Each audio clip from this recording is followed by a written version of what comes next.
Welcome back to Dead Man Talking. I am your host, Dead by Dalen. Sorry if you missed us last week. I was coming to terms with the information that I am, in fact, dead, and have been for the past 20 years. If that doesn't make any sense, make sure to check out the 2-hour Halloween special, where we started a 1-chapter-a-week series and other archived shows from previous weeks on YouTube. Stick around until the end to find out how.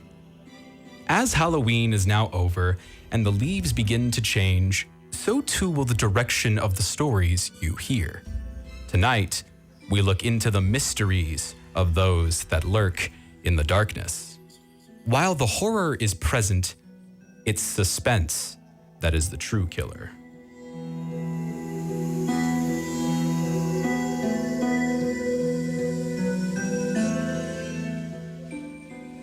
My Romantic Cabin Getaway, Chapter 3, by Felix Blackwell. So that night we sat down with Faye's mom, Laura, in her bedroom, while her dad was watching the news downstairs. Her mom was so upset at the stories we told her. I mean, she was visually disturbed to the point of being in tears. She kept apologizing to Faye and hugging her. Laura told us that they'd purchased that cabin from their good friend, Jennifer, I think, who moved to Nevada about 20 years ago, and that Jennifer and her husband had complained about all sorts of weird experiences while living there. Her husband, Tom, like myself, was fond of hiking and exploring the woods, and collected tons of arrowheads and other neat trinkets he found on his travels around Pikes Peak. But Jennifer started having dreams about Tom being dragged off into the woods from their bedroom. She had all kinds of horrific nightmares about him being skinned and pinned up in the trees like some kind of macabre artwork. Jennifer said that while Tom was at work, she would occasionally hear the voice of her daughter, who died in childbirth of some kind of bone cancer, calling Mommy from the edge of the forest. Jennifer's doctor claimed it was the medication she was on and changed her meds. Tom got a new job in Vegas, and they basically noped out of there. On a lighter note, Tom hanged himself in the garage 2 years after they moved. No note or anything. Anyway, Laura, Faye's mom, and Greg, Faye's dad, only used the cabin as a getaway in summers. Laura never experienced anything beyond weird feelings while she was there, and she chalked that up to all of the crazy stories that Jennifer had told her. Greg, however, who suffers from PTSD-related nightmares occasionally, experienced exacerbated sleep disturbances in the cabin. Over the years, he became reluctant to go there and claimed that all of the things he'd seen in Vietnam came back to him when he slept there. Allegedly, some of the people he saw get killed would come back to talk to him in his dreams at that cabin.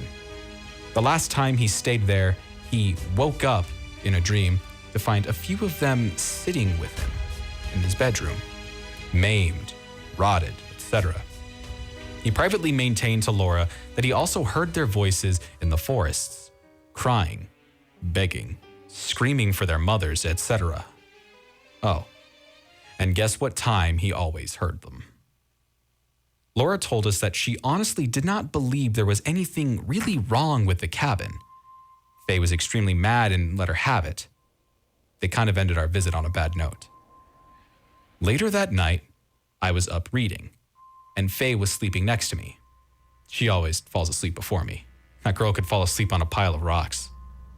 She started mumbling in her sleep, so I listened carefully, and here are a few things I heard her say. Never, never, never. No, I wouldn't. On the mountain. I can't. Why? His name? We don't know you. No, it's Felix. That's my name. About 2 hours later, she woke me up by nudging me in her sleep and saying, "Tell the man in the hall to leave." This set me over the edge, so I got to go to the bathroom and get some water. I didn't find anything strange. I had a very hard time falling asleep, though. This morning, we heard back from the guy who went up to the cabin to check it for gas leaks and carbon monoxide. At the behest of a few scrupulous Redditors, the guy mentioned that radon is a really big problem in some of these old places in the mountains. He's some kind of super cool handyman with all kinds of equipment, so he wrangled up one of the peak rangers and they went up to the place together. Apparently, there were tracks all around the house, a dozen pairs of them. Like, a large group of people had been wandering around looking in the windows. All of the windows and doors were sealed the way we left them. When they got inside, some stuff was moved around. The silverware drawer was emptied onto the kitchen floor and turned upside down. The power was completely dead. The weirdest thing was that there was water all over the bed and on the floor, but our guy checked for leaks in the ceiling and the bathroom pipes. Nothing. Nothing had been stolen from the house, not even food. Some of the old clothes in the bedroom closet were strewn on the ground, but nothing stolen. Like, maybe someone was trying them on or smelling them? The ranger said that there were legends about the mountain. Something about things that sort of act like people, but they come out of the old abandoned mines. Greg's friend couldn't remember the name of the ranger gave them. It was in a native language. I asked Greg to ask the ranger about the sounds I heard, specifically the wachu, wachu, wo mai, and he said it's a widely recognizable chant, but he doesn't know what it means. Anyone here have any ideas? No radon, no carbon monoxide, and no gas. The place is all electric. He checked for mold, but said it was unlikely that there would be any all the way up here. He did say it's possible that there's some kind of electrical problem and that this can sometimes cause people to feel very unsettled and maybe have hallucinations. He has some kind of Geiger counter or a gadget that detects issues like this, but it was broken when he tried to use it. I'm going to keep a close eye on Faye. She's still shaken up about all of this. If there's anything left to report, I'll let you know. Update. We have begun hearing voices outside of our home. Faye is really upset and feels that I might have exacerbated these strange circumstances by giving them widespread exposure online. I'm gonna go dark for a few days and see if that helps. Don't worry about us. We have a few close friends looking out for us. They know the entire story. Hi everyone. I just want to make a quick update, as promised, because Faye and I are flying back to California shortly. Faye is back to normal, feeling great. I watched her eat a huge plate of chicken parmesan yesterday. The first thing I should mention is that Faye's father was very reluctant to talk about the cabin or the weird experiences that we'd had there. He kept trying to change the subject and was generally in a bad mood, which is pretty normal for him. He's a really grumbly Vietnam vet and has been in the army since he was young. His personality is exactly the way you'd imagine it. Faye asked him bluntly, if something is wrong with that cabin, why would you let us go up there in the first place? His only response was, talk to your mother.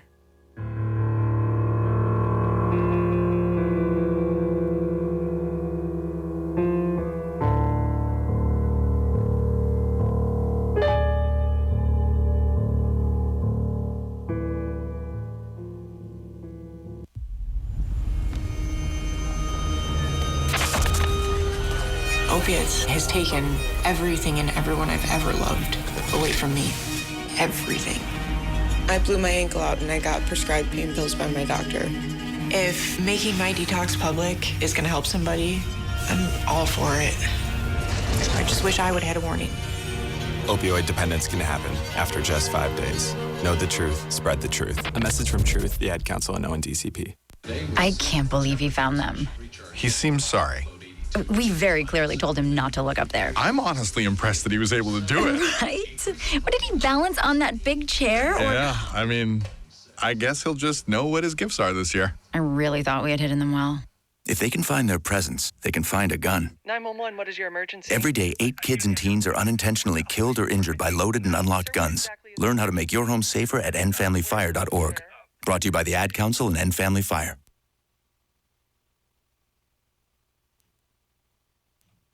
Yours truly, Jack the Ripper, by Robert Bloch.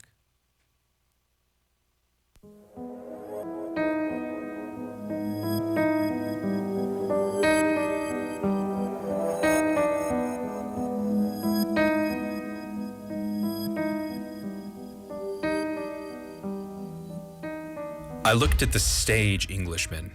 He looked at me. Sir Guy Hollis? I asked. Indeed. Have I the pleasure of addressing John Carmody, the psychiatrist? I nodded. My eyes swept over the figure of my distinguished visitor. Tall, lean, sandy-haired, with the traditional tuft mustache and the tweeds. I suspected a monocle concealed in a vest pocket and wondered if he'd left his umbrella in the outer office. But more than that, I wondered what the devil had impelled Sir Guy Hollis of the British Embassy to seek out a total stranger here in Chicago. Sir Guy didn't help matters any as he sat down. He cleared his throat, glanced around nervously, tapped his pipe against the side of the desk, then he opened his mouth. Mr. Carmody, he said, have you ever heard of Jack the Ripper? The murderer? I asked. Exactly. The greatest monster of them all. Worse than Spring Hill Jack or Crippen. Jack the Ripper. Red Jack. I've heard of him, I said. Do you know his history? I don't think we'll get any place swapping old wives' tales about famous crimes of history. He took a deep breath. This is no old wives' tale. It's a matter of life or death. He was so wrapped up in his obsession, he even talked that way. Well, I was willing to listen. We psychiatrists get paid for listening. Go ahead, I told him. Let's have the story. Sir Guy lit a cigarette and began to talk. London, 1888, he began. Late summer and early fall. That was the time. Out of nowhere came the shadowy figure of Jack the Ripper, a stalking shadow with a knife, prowling through London's East End, haunting the squalid dives of Whitechapel, Spitalfields. Where he came from, no one knew, but he brought death. Death in a knife. 6 times that knife descended to slash the throats and bodies of London's women, drabs and alley girls. August 7th was the date of the first butchery. They found her body lying there with 39 stab wounds, a ghastly murder. On August 31st, another victim. The press became interested. The slum inhabitants were more deeply interested still. Who was this unknown killer who prowled in their midst and struck at will in the deserted alleyways of Nighttown? And what was more important, when would he strike again? September 8th was the date.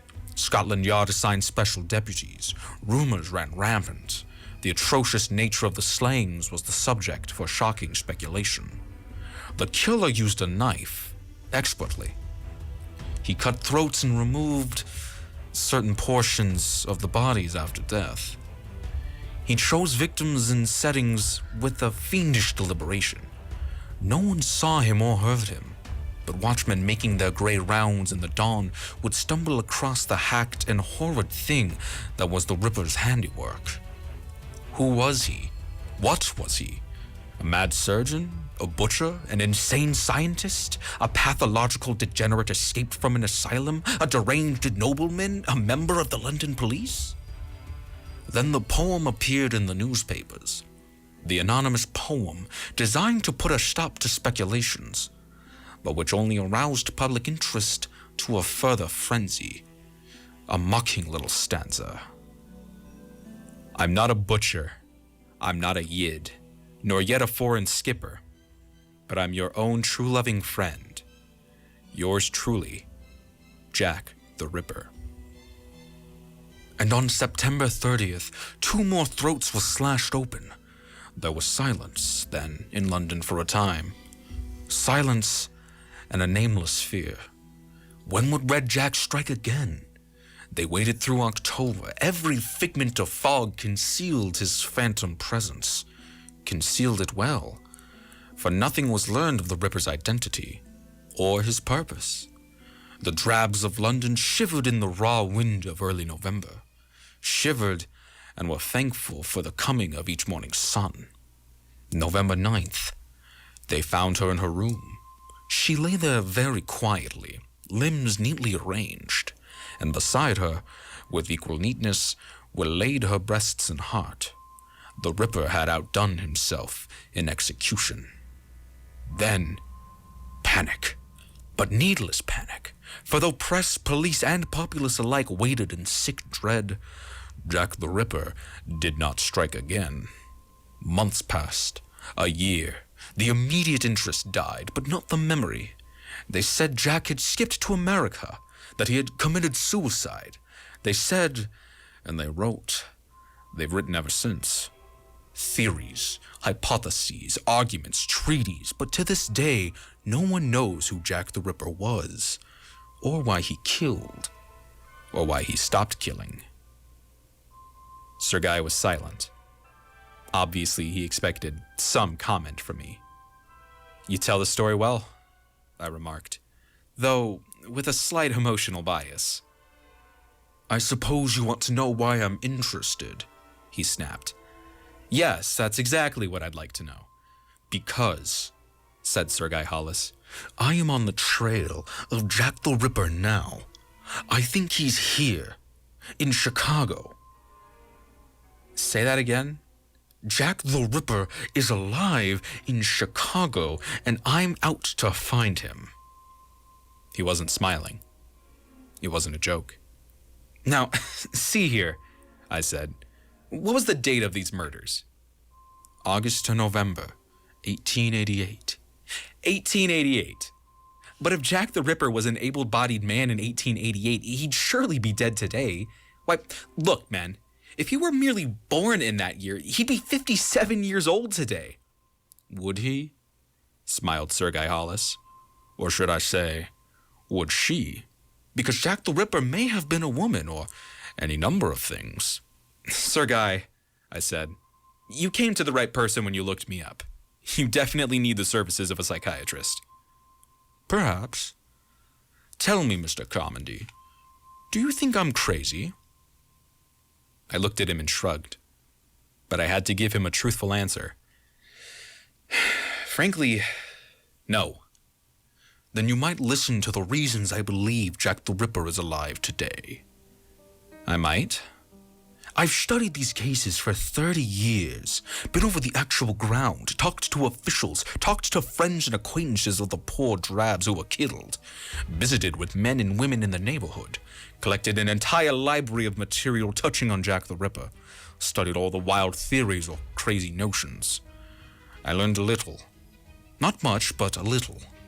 I won't bore you with my conclusions, but there was another branch of inquiry that yielded more fruitful return. I've studied unsolved crimes, murders. I could show you clippings from the papers of half the world's greatest cities: San Francisco, Shanghai, Calcutta, Omsk, Paris, Berlin, Pretoria, Cairo, Milan, Adelaide. The trail is there. The pattern. Unsolved crimes, slashed throats of women with the peculiar disfigurations and removals. Yes, I've followed a trail of blood. From New York westward across the continent, then to the Pacific, from there to Africa. During the World War of 1914 to 18, it was Europe. After that, South America. And since 1930, the United States again. 87 such murders, and to the trained criminologist, all bear the stigma of the Ripper's handiwork. Recently, there were the so-called Cleveland torso slangs, remember? A shocking series. And finally, 2 recent deaths in Chicago. Within the past 6 months, one out on South Dearborn, the other somewhere up on Halsted. Same type of crime, same technique, I tell you. There are unmistakable indications in all these affairs, indications of the work of Jack the Ripper. A very tight theory, I said. I'll not question your evidence at all or the deductions you draw. You're the criminologist, and I'll take your word for it. Just one thing remains to be explained. A minor point, perhaps, but worth mentioning. And what is that? Asked Sergei. Just how could a man of, let's say, 85 years commit these crimes? For if Jack the Ripper was around 30 in 1888 and lived, he'd be 85 today.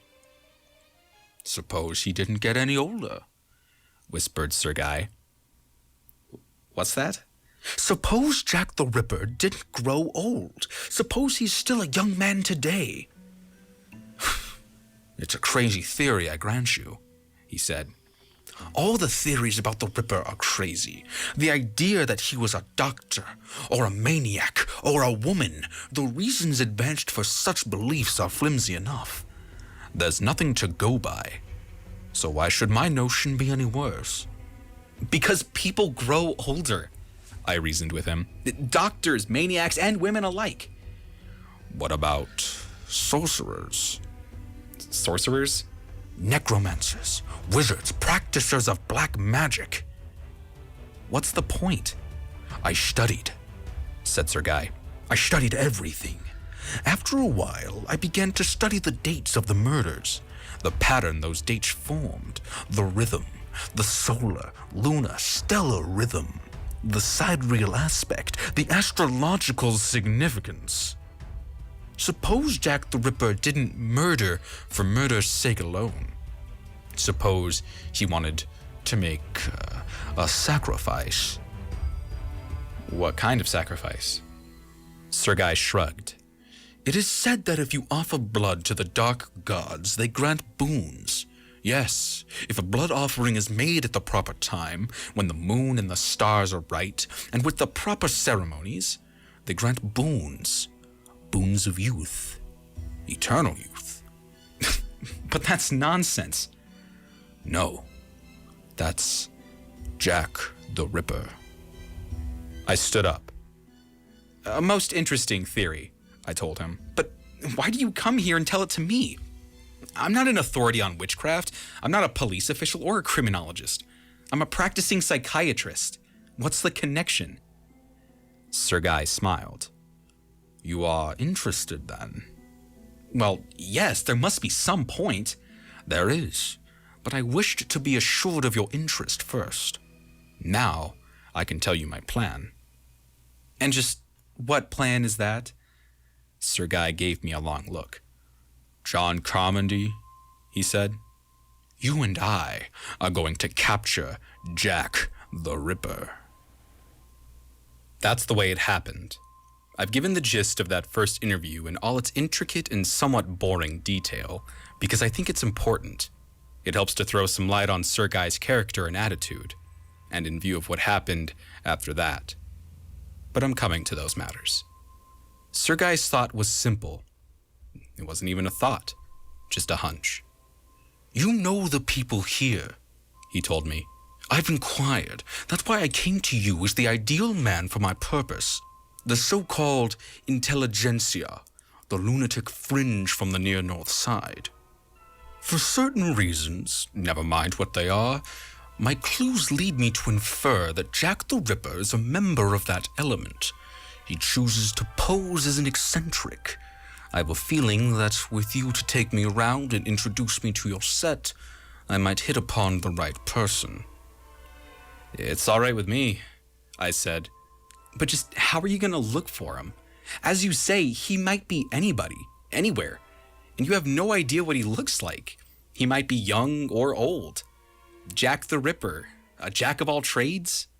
Rich man, poor man, beggar man, thief, doctor, lawyer. How will you know? We shall see. Sir Guy sighed heavily. But I must find him at once. Why the hurry? Sir Guy sighed again. Because in 2 days, he will kill again. Are you sure? Sure as the stars. I've plotted this chart, you see. All of the murders correspond to certain astrological rhythm patterns. If, as I suspect, he makes a blood sacrifice to renew his youth, he must murder within 2 days. Notice the pattern of his first crimes in London. August 7th, then the 31st. September 8th, September 30th. November 9th, intervals of 24 days, 9 days, 22 days. He killed 2 this time. And then 40 days. Of course, there were crimes in between. There had to be. But they weren't discovered and pinned on him. At any rate, I've worked out a pattern for him based on all my data, and I say that within the next 2 days he kills. So I must seek him out, somehow, before then. And I'm still asking you what you want me to do. Take me out, said Sir Guy. Introduce me to your friends. Take me to parties. But where do I begin? As far as I know, my artistic friends, despite their eccentricities, are all normal people. So is the Ripper. Perfectly normal. Except on certain nights. Again, that faraway look in Sir Guy's eyes. Then he becomes an ageless, pathological monster, crouching to kill. All right, I said. All right, I'll take you. We made our plans, and that evening, I took him over to Lester Baston's studio. As we ascended to the penthouse roof in the elevator, I took the opportunity to warn Sir Guy. Baston's a real screwball, I cautioned him. And so are his guests. Be prepared for anything and everything. Oh, I am. Sir Guy Hollis was perfectly serious. He put his hand in his trousers pocket and pulled out a gun. What the? I began. If I see him, I'll be ready, Sir Guy said. He didn't smile either. But you can't go running around at a party with a loaded revolver in your pocket, man. Don't worry. I won't behave foolishly. I wondered. Sir Guy Hollis was not, to my way of thinking, a normal man. We stepped out of the elevator, went toward Baston's apartment door. By the way, I murmured, just how do you wish to be introduced? Shall I tell them who you are and what you're looking for? I don't care. Perhaps it would be best to be frank. But you don't think that the Ripper, if by some miracle he or she is present, will immediately get the wind up and take cover? I think the shock of the announcement that I am hunting the Ripper would provoke some kind of betraying gesture on his part, said Sir Guy. Well, it's a fine theory, but I warn you, you're going to be in for a lot of ribbing. This is a wild bunch. Sir Guy smiled. Oh, I'm ready, he announced. I have a little plan of my own. Don't be shocked at anything I do. I nodded and knocked on the door. Baston opened it and poured out into the hall. His eyes were as red as the maraschino cherries in his Manhattan. He teetered back and forth, regarding us very gravely. He squinted at my square-cut Homburg hat and Sir Guy's mustache. Aha! He intoned. The Walrus and the Carpenter! I introduced Sir Guy. Welcome, said Bastion, gesturing us inside with over-elaborate courtesy. He stumbled after us into the garish parlor. I stared at the crowd that moved restlessly through the fog of cigarette smoke. It was the shank of the evening for this mob. Every hand held a drink. Every face held a slightly hectic flush. Over in one corner, the piano was going full blast, but the imperious strains of the march from the Love for Three Oranges couldn't drown out the profanity from the crap game in the other corner.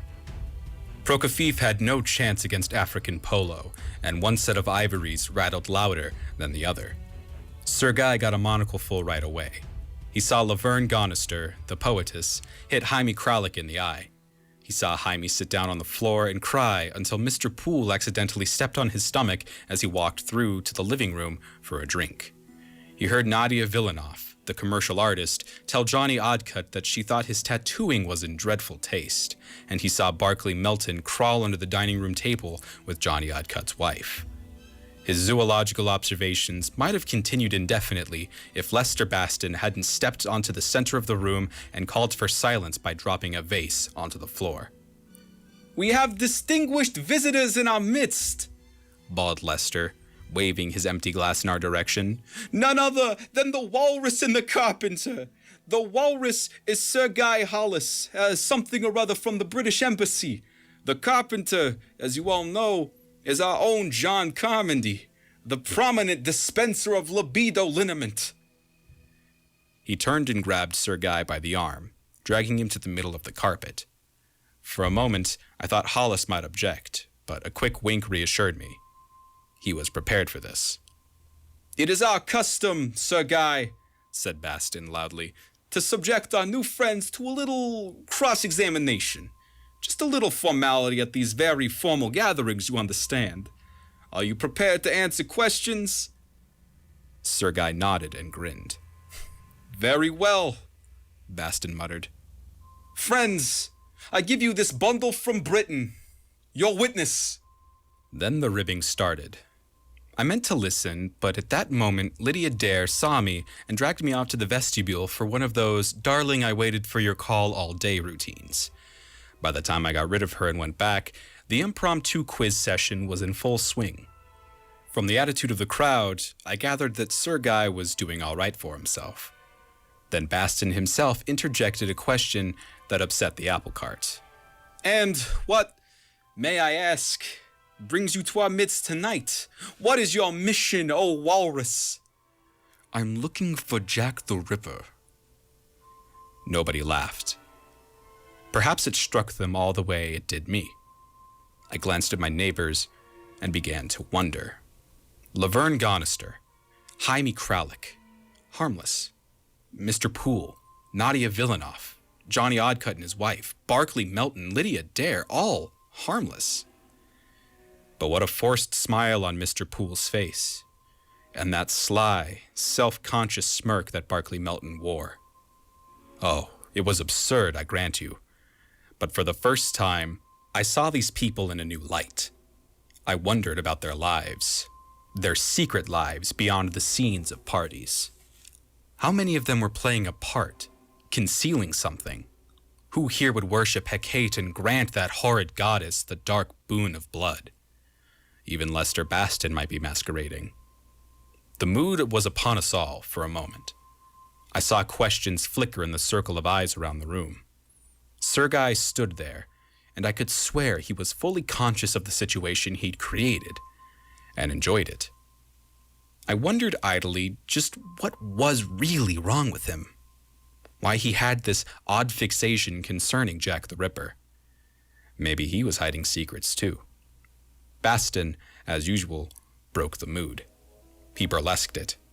"The walrus isn't kidding, friends," he said. He slapped Sergei on the back and put his arm around him as he orated. "Our English cousin is really on the trail of the fabulous Jack the Ripper.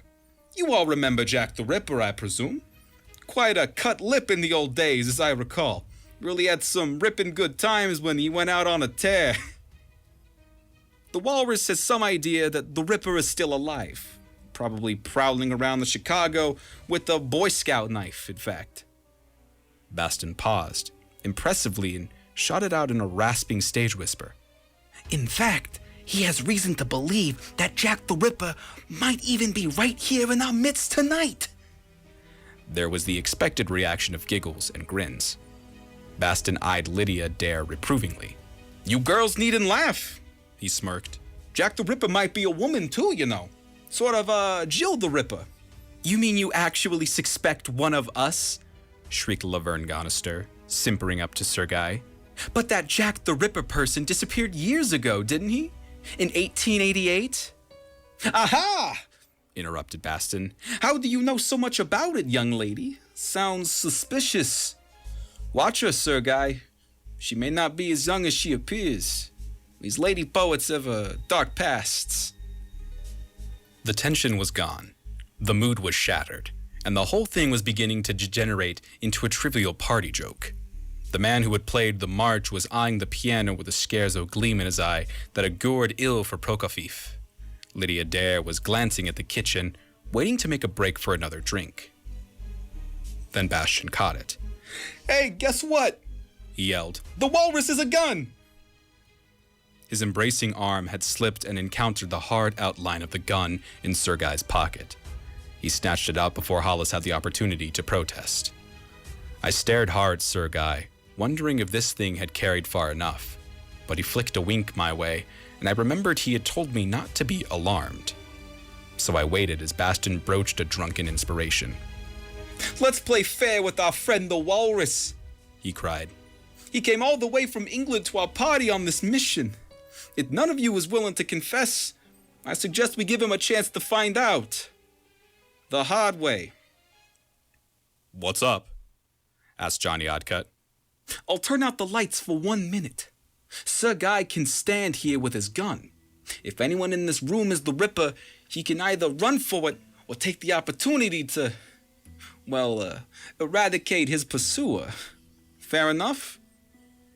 It was even sillier than it sounds, but it caught the popular fancy. Sir Guy's protests went unheard in the ensuing babble, and before I could stride over and put my 2 cents worth, Lester Baston had reached the light switch. "Don't anybody move," he announced with fake solemnity. "For 1 minute, we will remain in darkness, perhaps at the mercy of a killer. At the end of that time, I'll turn up the lights again and look for bodies. Choose your partners, ladies and gentlemen." The lights went out. Somebody giggled. I heard footsteps in the darkness. Mutterings. A hand brushed my face. The watch on my wrist ticked violently, but even louder, rising above it, I heard another thumping. The beating of my heart. Absurd. Standing in the dark with a group of tipsy fools, and yet there was real terror lurking here, rustling through the velvet blackness. Jack the Ripper prowled in darkness like this. And Jack the Ripper had a knife. Jack the Ripper had a madman's brain and a madman's purpose. But Jack the Ripper was dead. Dead in dust these many years by every human law. Only, there are no human laws when you feel yourself in the darkness. When the darkness hides and protects, and the outer mask slips off your face, and you feel something welling up within you, a brooding, shapeless purpose that is brother to the blackness. Sir Guy Holland shrieked. There was a grisly thud. Bastion put the lights on. Everybody screamed. Sir Guy Hollis lay, sprawled on the floor in the center of the room. The gun was still clutched in his hand. I glanced at the faces, marveling at the variety of expressions human beings can assume when confronting horror. All the faces were present in the circle. Nobody had fled. And yet, Sir Guy Hollis lay there. Laverne Gonister was wailing and hiding her face. "All right." Sir Guy rolled over and jumped to his feet. He was smiling. "Just an experiment, eh? If Jack the Ripper were among those present and thought I had been murdered, he would have betrayed himself in some way when the lights went on and he saw me lying there. I am convinced of your individual and collective innocence. Just a gentle spoof, my friends." Hollis stared at the goggling Baston and the rest of them crowding in behind him. "Shall we leave, John?" he called to me. "It's getting late, I think." Turning, he headed for the closet. I followed him. Nobody said a word. It was a pretty dull party after that. I met Sir Guy the following evening as we agreed, on the corner of 29th and South Halstead. After what had happened the night before, I was prepared for almost anything. But Sir Guy seemed matter-of-fact enough as he stood huddled against a grimy doorway and waited for me to appear. "Boo!" I said, jumping out suddenly. He smiled. Only the betraying gesture of his left hand indicated that he'd instinctively reached for his gun when I startled him. "All ready for our wild goose chase?" I asked. "Yes," he nodded. "I'm glad that you agreed to meet me without asking questions," he told me. "It shows that you trust my judgment." He took my arm and edged me along the street slowly. "It's foggy tonight, John," said Sir Guy Hollis. "Like London." I nodded. "Cold, too, for November." I nodded again and half shivered my agreement. "Curious," mused Sir Guy. "London fog and November. The place and the time of the Ripper murders." I grinned through the darkness. "Let me remind you, Sir Guy, that this isn't London, but Chicago. And it isn't November 1888. It's over 50 years later." Sir Guy returned my grin, but without mirth. "I'm not so sure at that," he murmured. "Look about you. Those tangled alleys and twisted streets. They're like the East End, Mitch Square, and surely they are as ancient as 50 years at least." "You're in the black neighborhood of South Clark Street," I said shortly. "And why you dragged me down here, I still don't know." "It's a hunch," Sir Guy admitted. Just a hunch on my part, John. I want to wander around here. There's the same geographical confirmation in these streets as in those courts where the Ripper roamed and slew. That's where we'll find him, John. Not in the bright lights, but down here in the darkness. The darkness where he waits and crouches. Isn't that why you brought a gun? I asked. I was unable to keep a trace of sarcastic nervousness from my voice. All this talk, this incessant obsession with Jack the Ripper, got on my nerves more than I cared to admit. We may need a gun, said Sir Guy gravely. After all, tonight is the appointed night. I sighed. We wandered on through the foggy, deserted streets. Here and there, a dim light burned above a gin mill doorway. Otherwise, all was darkness and shadow. Deep, gaping alleyways loomed as we proceeded down a slanting side street. We crawled through that fog, alone and silent, like two tiny maggots floundering within a shroud. Can't you see there's not a soul around these streets? I said. He's bound to come, said Sir Guy. He'll be drawn here. This is what I've been looking for. A genius loci, an evil spot that attracts evil. Always, when he slays, it's in the slums. You see, that must be one of his weaknesses. He has a fascination for squalor. Besides, the women he needs for sacrifice are more easily found in the dives and stew pots of a great city. Well, let's go into one of the dives or stew pots, I suggested. I'm cold. Need a drink. This fog gets into your bones. You Britishers can stand it, but I like warmth and dry heat. We emerged from our side street and stood upon the threshold of an alley. Through the white clouds of mist ahead, I discerned a dim blue light, a naked bulb dangling from a beer sign above an alley tavern. Let's take a chance, I said. I'm beginning to shiver. Lead the way, said Sir Guy. I led him down the alley passage. We halted before the door of the dive. What are you waiting for? He asked. Just looking in, I told him. This is a rough neighborhood, Sir Guy. Never know what you're liable to run into, and I'd prefer we didn't get into the wrong company. Some of these places resent white customers. Good idea, John. I finished my inspection through the doorway. Looks deserted, I murmured. Let's try it. We entered a dingy bar. A feeble light flickered above the counter and railing, but failed to penetrate the further gloom of the back booths. A gigantic man lolled across the bar.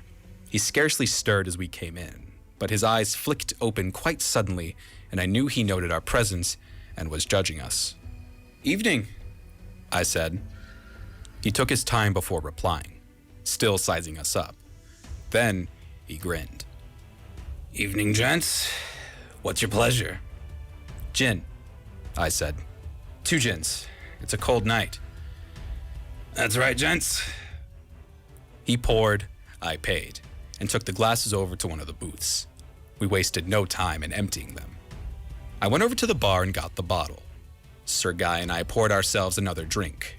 The big man went back into his doze, with one wary eye half open against any sudden activity. The clock over the bar ticked on.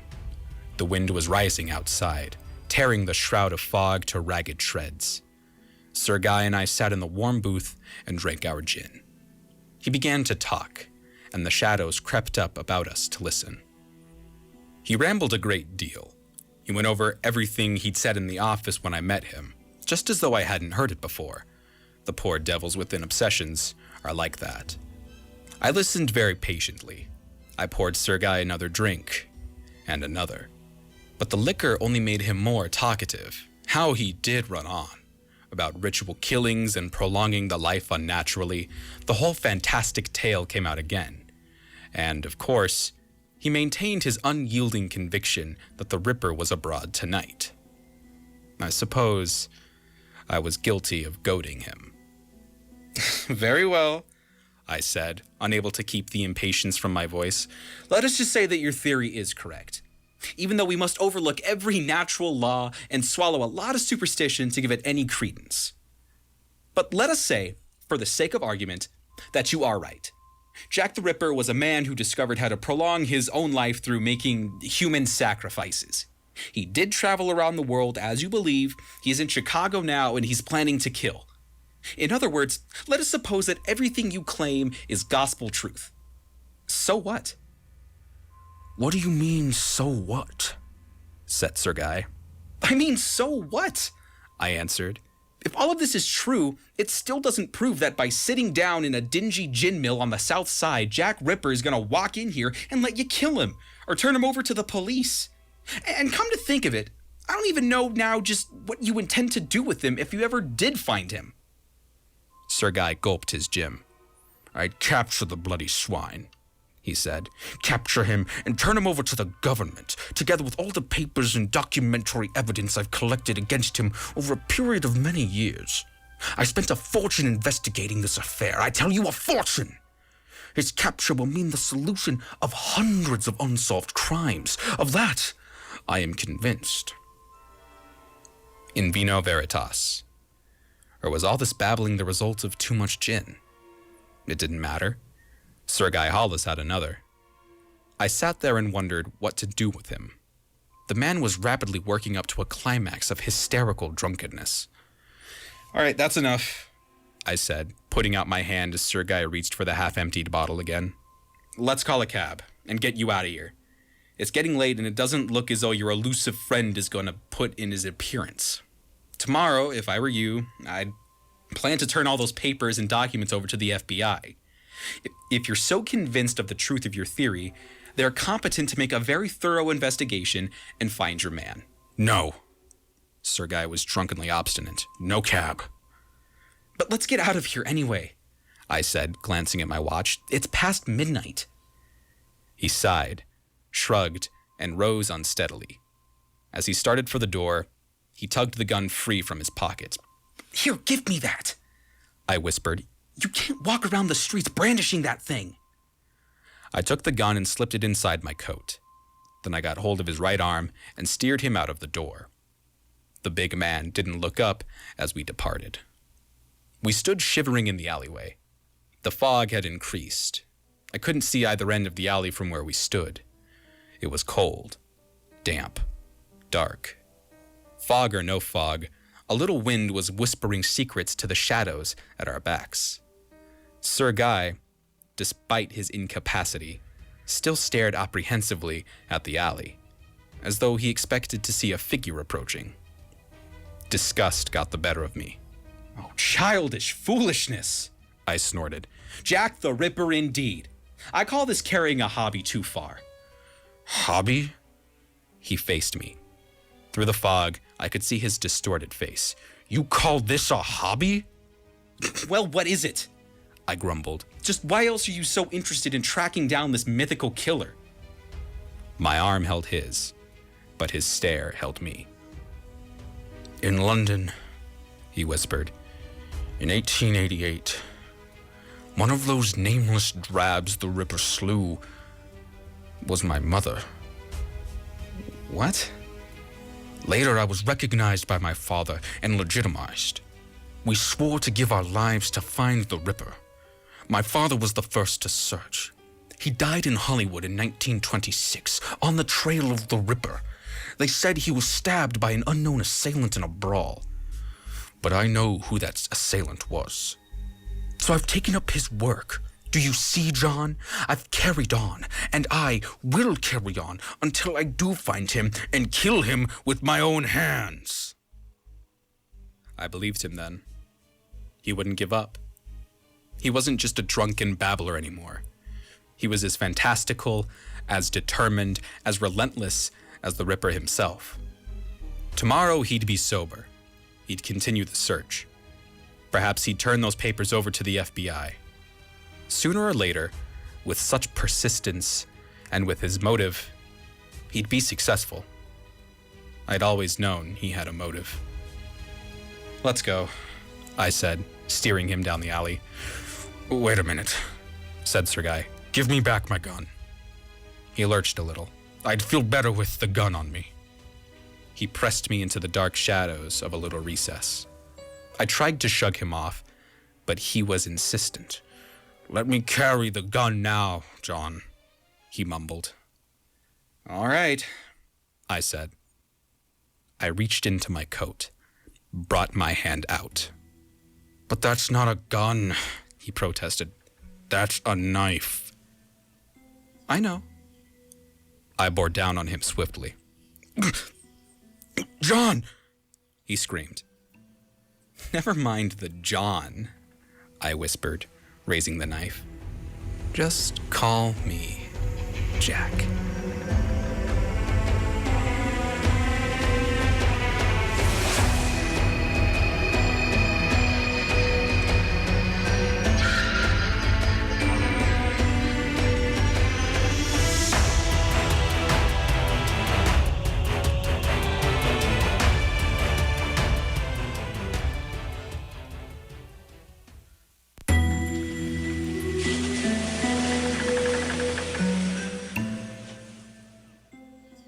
Thank you for listening to this week's episode of Dead Man Talking. I have been your host, Dead by Dalen. Congratulations, you made it to the very end, and now you can know that all of the podcasts and archives of this show are available on my YouTube channel. For more information on that, visit my website at Dolan.com/deadmantalking. That's DEWLAN.com/deadmantalking. There you can find all of the credits and links to the songs used in all of these episodes. For other episodes and shows through KMSA, go to kmsa913fm.com. Stay tuned next for a poorly ripped off Night Mail ending. And until next time, sweet dreams.